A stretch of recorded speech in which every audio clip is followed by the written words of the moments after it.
That short film from Project Everyone is a rallying call, the world's to-do list, and it's a powerful message.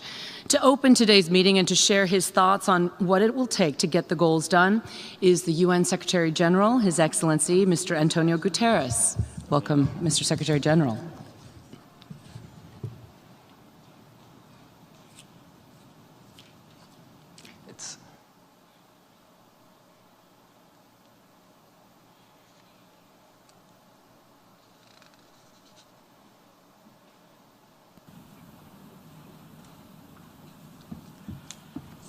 So we can't see program yet?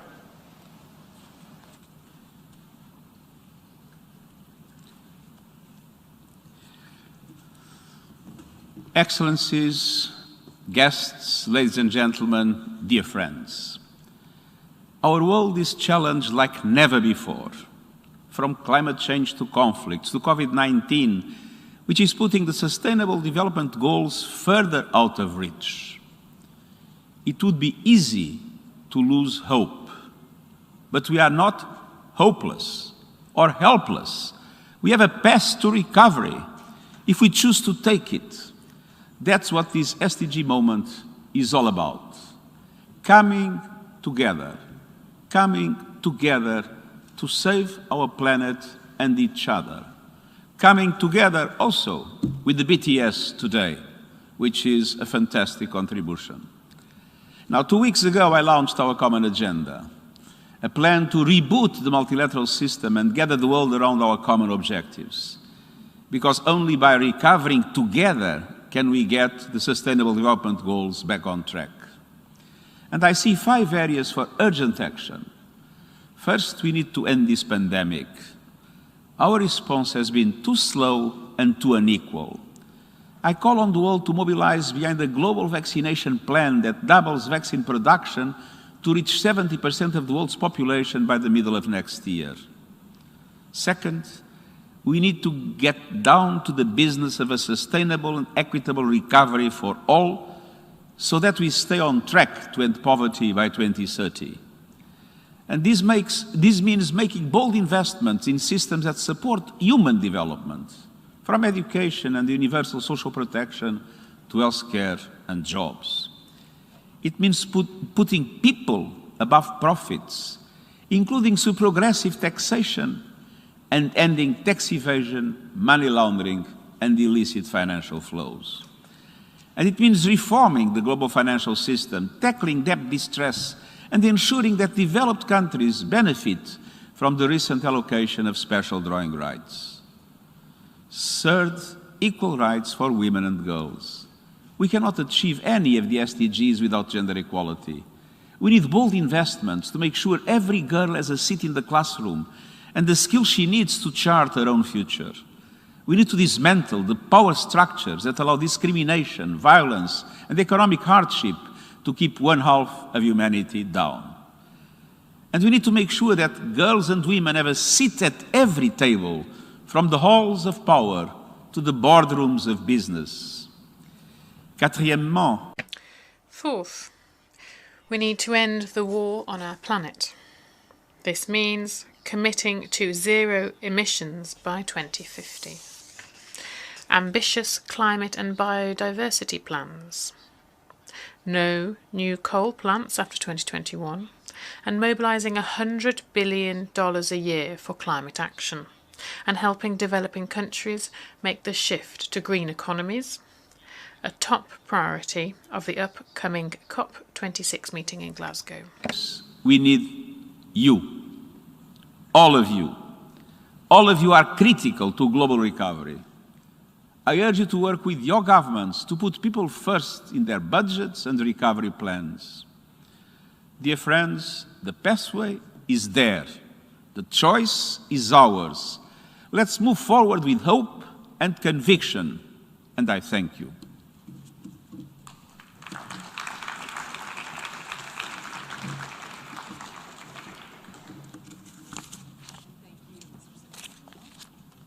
And thank you, Mr. Secretary General, for underscoring the fact that we are neither hopeless nor helpless.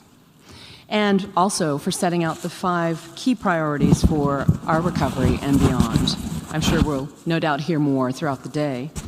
And next, I have the honor of introducing His Excellency, Mr. Abdullah Shahid, President of the 76th Session of the United National General Assembly, the Global Town Hall of our Global Village. Welcome, Mr. President.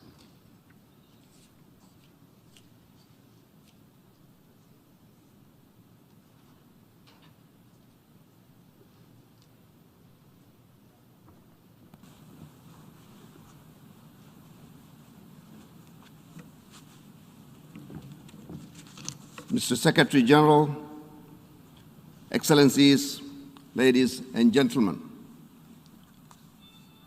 thank you for inviting me to speak at the second SDG moment, an invaluable platform in our joint efforts to deliver on the 2030 Agenda for Sustainable Development. As we are all aware, the pandemic has severely impacted the SDGs. But the irony is that the SDGs themselves provide us the most comprehensive and universal toolkit in our efforts to recover sustainably. The decade of action launched in 2020 will now need to be a decade of recovering sustainably. Excellencies, my promise for a presidency of hope during this 76th session of the General Assembly is underpinned by 5 rays of hope, each intrinsically connected to the SDGs. Our first and second rays of hope on recovering from COVID-19 and rebuilding sustainably correspond directly to SDG 3 on good health and well-being, as well as SDG 8 on jobs and economic growth.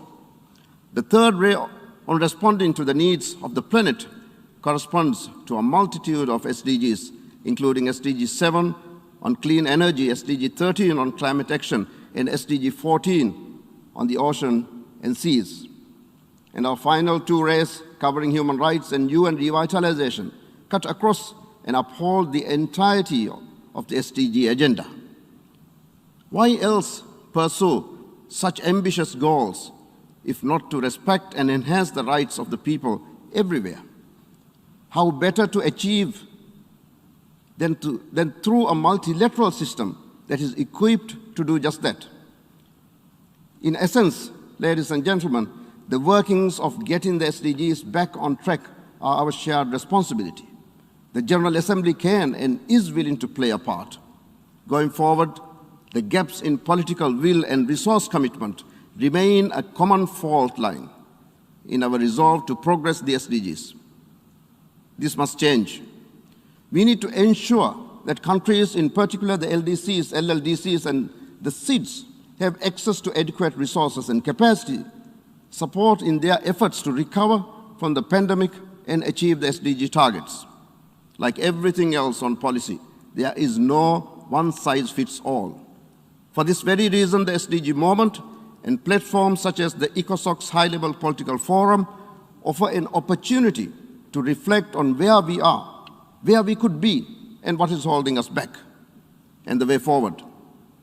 I encourage all to share success, best practices, lessons learned, challenges, and failures alike to achieve the SDGs. Only together, through effective collaboration and meaningful cooperation, we will learn to find the best way to move forward. Let the setback that the world has seen strengthen our resolve and reinforce our determination to recover from the pandemic, to build sustainably and achieve the SDGs. Together, it is possible, and I thank you.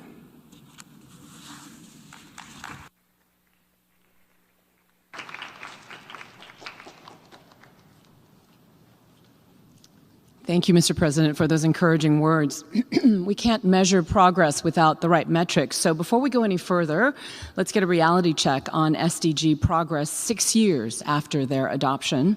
We're joined in the SDG studio by Ms. Claire Casey, the Global Head of Policy and Insights at Economist Impact.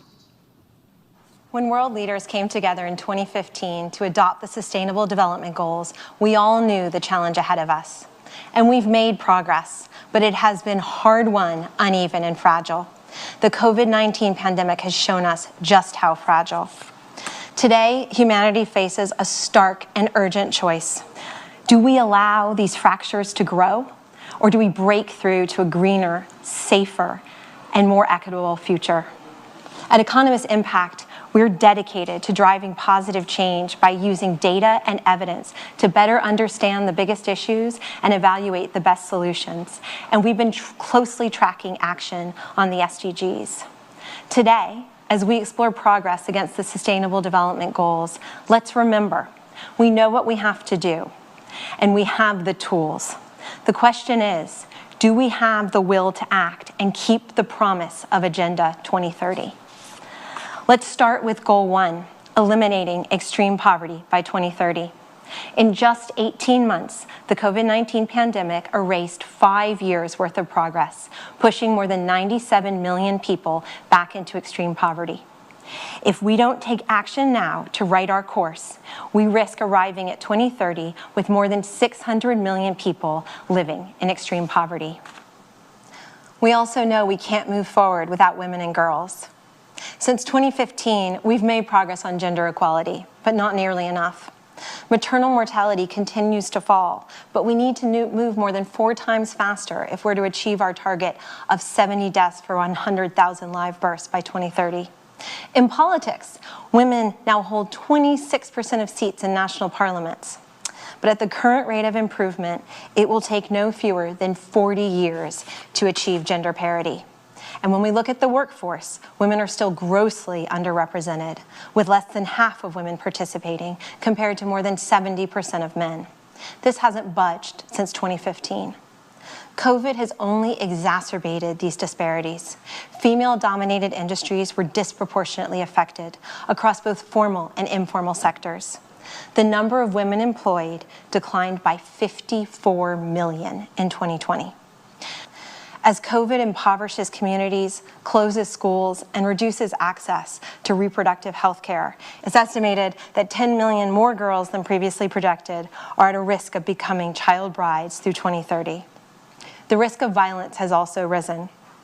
Before the pandemic, we knew that 1 in 3 women would experience violence at least once in her lifetime. During the pandemic, some countries reported a devastating 5-fold increase in calls to helplines. When we talk about gender equality, we tend to address it through this humanitarian lens. But equality doesn't just benefit individuals. It benefits whole societies and economies. Achieving gender equality could unlock $12 trillion. The opposite is also true. Nations that fail women fail. One powerful tool to ensure equality of opportunity across communities and around the world is connectivity. And this is an area where we've made tremendous progress. 4 billion people around the world are connected to the internet, 1 billion of whom came online since 2015. But COVID has acted sort of like a time machine, hurtling us all forward into a digital future in which we access our jobs, our education, healthcare, financial services, even our friends and family, all online.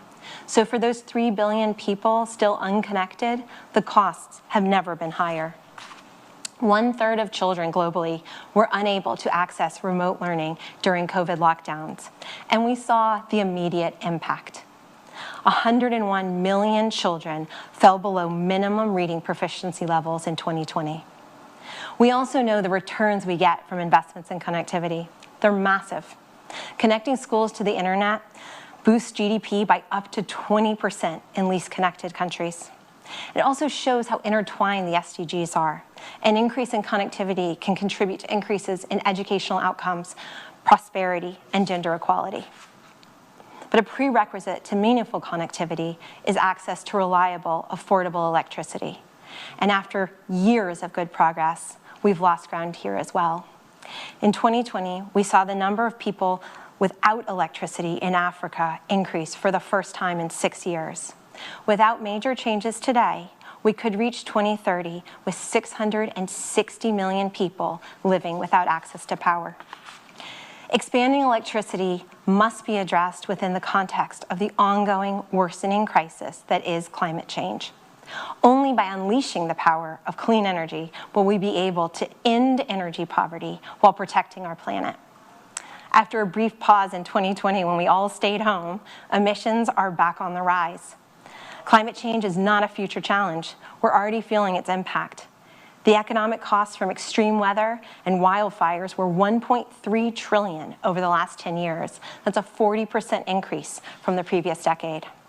And if we continue on this course, we will create an unlivable planet with the greatest suffering borne by those least responsible. In 2015, the world came together in Paris to commit to limit global warming, and we've made important progress since then. The cost of renewables continues to decline. Clean power is now often the most affordable option, and low-carbon fuels have surpassed coal as the largest source of electricity generation. But as we look towards COP26 in Glasgow this November, it must be with clear eyes. Our policies are grossly insufficient to meet the present challenge. Our research tells us that more governments and businesses are turning their attention to this issue than ever before, but it's not enough. We must act now to prevent the worst. COVID was a wake-up call and a model for what's possible. It showed us what happens when an abstract threat becomes very real. In 2020 alone, governments mobilized and deployed $14 trillion in pandemic support. Through unprecedented public and private collaboration, we developed and deployed safe and effective vaccines faster than anyone imagined. We did it because we had to. A sustainable, inclusive future demands we act with the same urgency. Governments, businesses, civil society working together. To achieve the promise of Agenda 2030, we will need partnerships and collective action, technology and innovation, effective institutions and delivery mechanisms, better data to set baselines and track our progress, and a relentless focus on our responsibility to future generations and to those most at risk of being left behind. We are 1 year into the decade of action. It is time to act.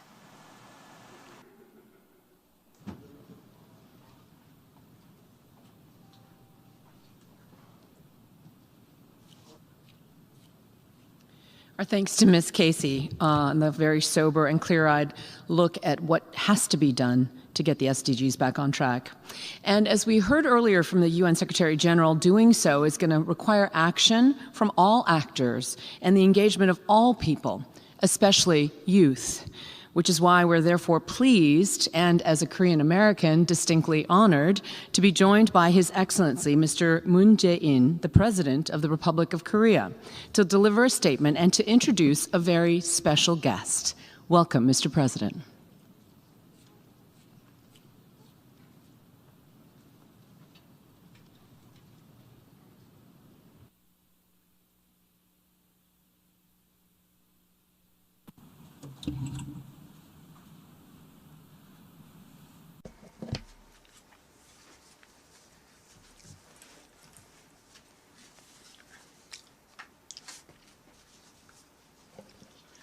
President Abdullah Saeed, Secretary General Antonio Guterres, distinguished delegates, I am extremely delighted to join you at SDG Moment 2021, and I am grateful for inviting me to this special occasion. A research institute of the United Nations recently released a report that found that all disasters in the world are interconnected. For instance, the heat wave in the Arctic and cold wave in Texas, as well as the COVID-19 pandemic and Cyclone Amphan that hit Bangladesh, are closely connected with one another through the links of carbon emissions and environmental destruction. If the problems are interconnected, then so be the solutions.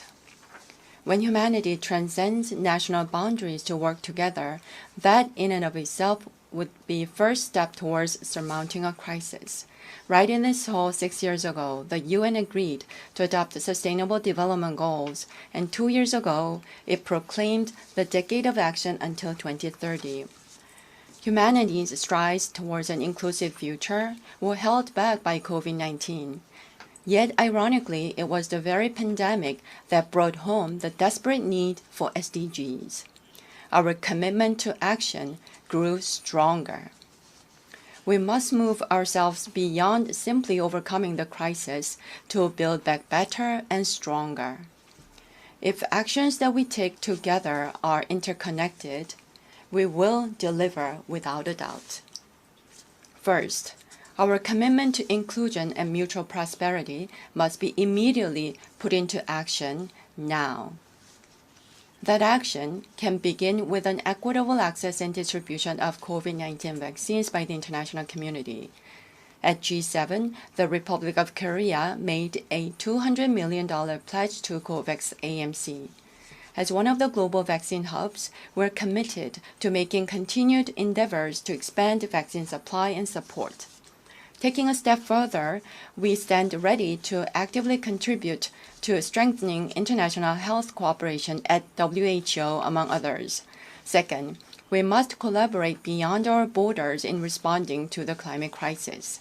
Our planet is getting hotter faster than anticipated, with extreme weather events occurring one after another in every part of the world. Carbon neutrality is a goal that developed and developing countries alike must move towards in tandem. To this end, leading countries in climate action must partner with developing countries by sharing their experiences and transferring technologies.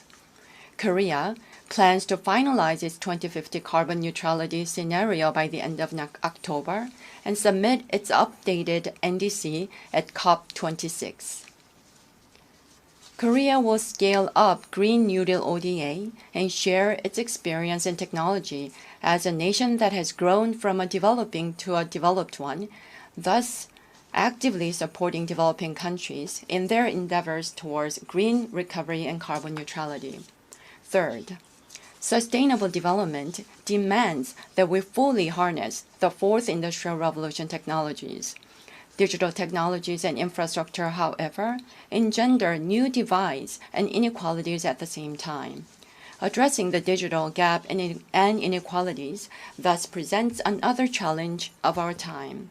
These are the problems that we also encounter in energy transition process. Our digital and green transitions, therefore, must be inclusive and leave no one behind.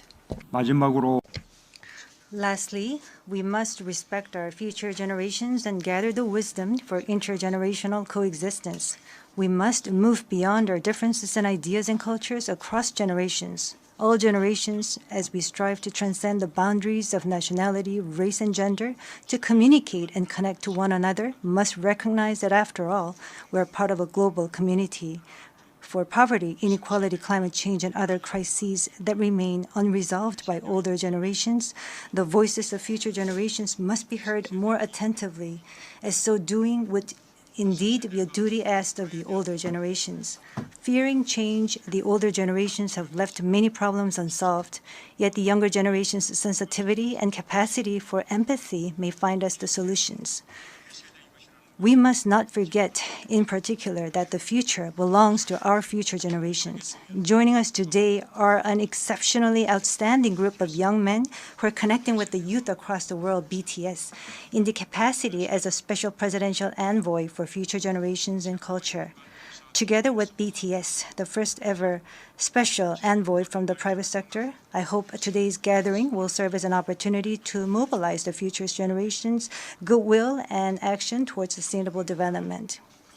Guided by the conviction that no one is safe until everyone is safe, the Korean people will join the journey of inclusive international cooperation as your most reliable, steadfast companion, leaving no one behind. Thank you.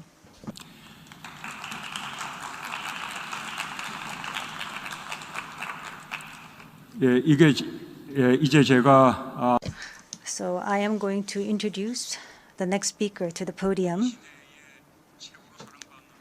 Probably the artist that is most loved by people around the world.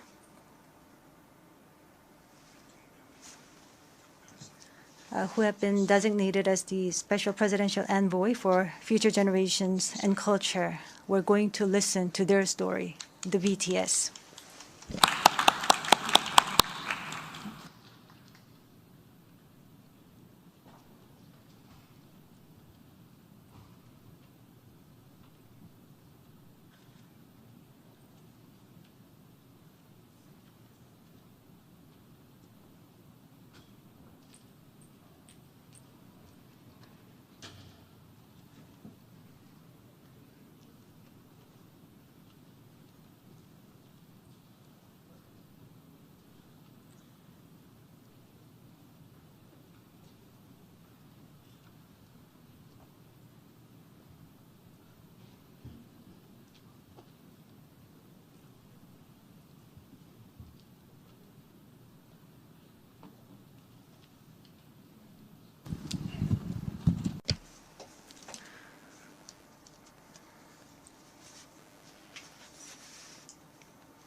Your Excellency Abdullah Shahid, President of the 76th United Nations General Assembly, Your Excellency Secretary General Antonio Guterres, Your Excellency President Moon Jae-in, and distinguished leaders from around the world. It is an honor to be here today, where BTS appointed as special presidential envoys of the Republic of Korea. We're here today to share the stories of our future generation. Before we came here, we asked the young people in their teens and 20s around the world about their past 2 years and about the world they find themselves in today. Jin will share some of the answers we received. Yes, should we take a look? You can feel the good vibes from just looking at these. There were times during the past 2 years when I too felt bewildered and troubled. But still here, we have people who cry out, let's live on, let's make the best of this moment. Because we can't stand still when we are in the ideal time of our lives to take on new challenges. It wasn't as if we could blame anyone, and you must have felt the frustration. Here I'm the same as I was yesterday, but the world changed like we were transported in a flash to a parallel world. I was saddened to hear that entrance and graduation ceremonies had to be canceled. These are moments in life you want to celebrate, and missing out on them must have been upsetting. We were heartbroken when our long-planned concert tours were canceled. And for a while, we yearned for the moments we wanted to make complete. Yes, it was a time for us to mourn for the things that COVID took away from us. A time to discover how precious each and every moment we'd taken for granted were. Suga mentioned the precious things we'd taken for granted, and lots of people answered our question by sharing pictures of their precious moments. Many people showed how they share their moments with nature. I think during these 2 years, they found dear the time they experienced and care for nature. Yes, but maybe because we feel an encroaching sense of dread that our time on this earth is limited, we just talked about the things we mourn, and I shudder to think about mourning for the earth. Everyone agrees that climate change is an important problem, but talking about what the best solution might be, that's not easy. It's a topic that's tough to make conclusions about. Yes, it is a tough discussion, but I learned while preparing for today that there are many young people who have an interest in environmental issues and choose it as their field of study. The future is unexplored territory, and that's where we, more than anyone, will spend our time. So these young people were searching for the answers to the question of how we must live that future. So I hope we don't just consider the future as grim darkness. We have people who are concerned for the world and searching for the answers. There are still many pages left in the story about us, and I thought we shouldn't talk like the ending's already been written. Of course, sometimes the world seems stuck in place even if you're ready to go. Sometimes it feels like you've lost your way. There was a time when we felt the same way. I've heard that people in their teens and 20s today are being referred to as COVID's lost generation, that they've lost their way at a time when they need the most diverse opportunities and must try new things. But I think it's a stretch to say they're lost just because the paths they tread can't be seen by grown-up eyes. Yes, take a look at these pictures. Here we have many who are trying hard to continue their friendships online in new ways, start learning new things, live healthier lives. I'm sorry, excuse me. 네, 새롭게 공부를 시작하고 더 Yes, these kids are trying to learn new things and trying to figure new things out. They don't look lost. They look like they are finding new courage and taking on new challenges. I think that's why instead of the lost generation, a more appropriate name would be the welcome generation. Because instead of fearing change, this generation says welcome and keeps forging ahead. That's right. If we believe in possibilities and hope, even when the unexpected happens, we will not lose our way, but discover new ones. There will be choices we make that may not be perfect, but that does not mean there will be nothing we can do. That's what I think. What is important are the choices we make when we're faced with change, right? Some of you heard the news that we're coming to the UN, and a lot of you were wondering whether we have been vaccinated. And I'll take this opportunity to say yes. All 7 of us, of course, we received vaccinations. The vaccination was a sort of ticket to meeting our fans waiting for us and to being able to stand here before you today. Just like we said in our message today, we too are doing the things that we're able to do right now. Like the vaccinations, efforts are continuously underway to keep this new reality going forward. And I think the day we can meet again face to face is not far away. Until then, I hope we can fill each of our days to the brim with positive energy. We thought the world had stopped, but it continues to move forward. I believe that every choice we make is the beginning of change, not the end. I hope that in this nascent new world, we can all say to each other, welcome. And now, as we look forward to this future, the permission to dance is our message of welcome that we want to share with everyone today.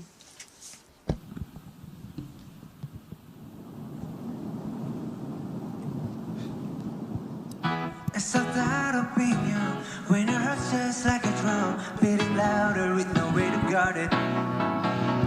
When it all seems like it's wrong, say along to Elton John, to that feeling we're just getting started. And when the nights get colder and the rhythm's got you falling behind, just dream about that moment when you look yourself right in the eye. Did you say I wanna dance? The music's got me going, and nothing that can stop how we move. Yeah, let's make our plans to live just like a golden and rolling like a dancing fools. we don't need to worry, just ready for we know how to dance. Don't need to talk the talk, just walk the walk tonight. 'Cause we don't need permission to dance. There's always something that's standing in the way, but if you don't let it phase you, you know just how to put just get that right vibe. Yeah, 'cause there's no looking back. There ain't no 1, 2, brutal feet on ya. It's alright. Yeah, so when it's over, the time is not to us to it right. Yeah, we keep going and stay up until we see the sunrise. And we say, I wanna dance, the music's got me going, and nothing that can stop how we move. Yeah, let's make our plans and leave just like it goes, and rolling like a dancing fools. We don't need to worry, 'cause when we fall, we know how to land. Don't need to talk the talk, just walk the walk tonight. 'Cause we don't need permission to dance. We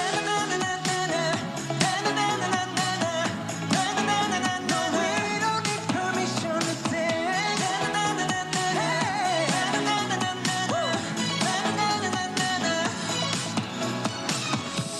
Well, let me show you, and then we can keep the fire alive. 'Cause it's not over till it's over. Say one more time.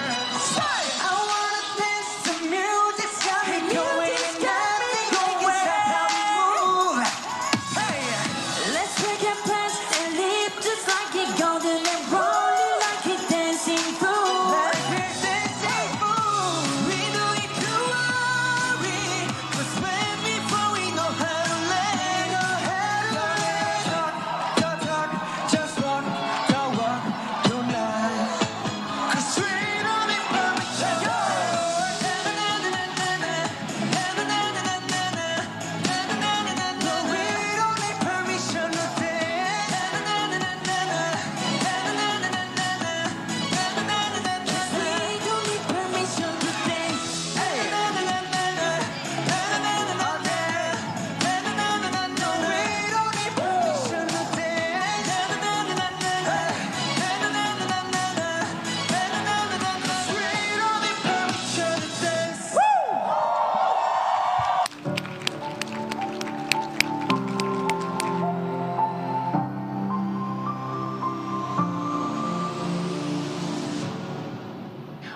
could take